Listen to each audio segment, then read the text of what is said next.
Semangkok mie. Semangkok mie yang dibuat dengan ketegangan sudah terhidang di meja makan. Ibu dan dua adik ipar yang seharian tidak terlihat batang hidungnya sudah duduk di meja makan. Sepertinya aturan makan bersama di rumah ini sangat ketat. Hingga semua orang harus ada di meja makan ketika Tuan Saga ada di rumah untuk makan malam. Memikirkan bukan hanya aku yang menderita di rumah ini, kenapa aku jadi senang ya? Dan ia melirik sambil menatap semangkok mie di hadapannya. Sepertinya enak.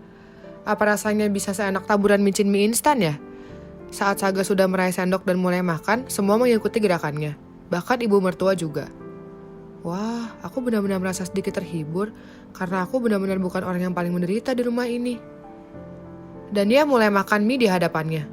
Wajahnya berubah, ada terkejut dan senang bercampur. Mie enak sekali. Ia keceplosan. Mereka yang tadi makan dalam keheningan menoleh padanya semua.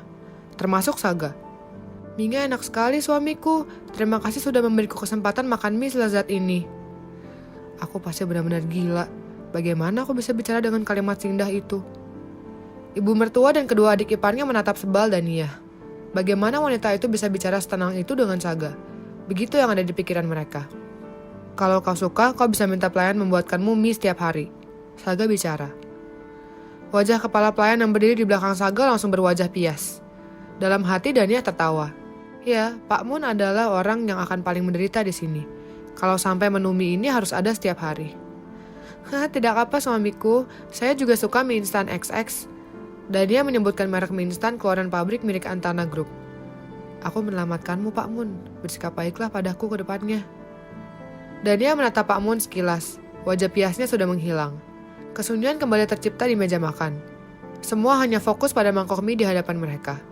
Dan dia bergegas mengunyah dengan cepat saat melihat isi mangkok Saga sudah hampir habis. Dia harus menghabiskan makanannya sebelum.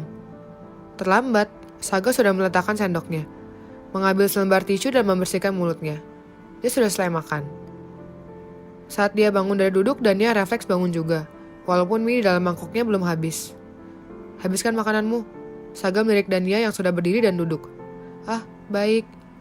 Syukurlah, aku bisa menghabiskan makanan enak ini. Tahu begitu kenapa aku harus terburu-buru tadi? Mana HP-ku? Saga mengulurkan tangan menerima HP dari Pak Mun.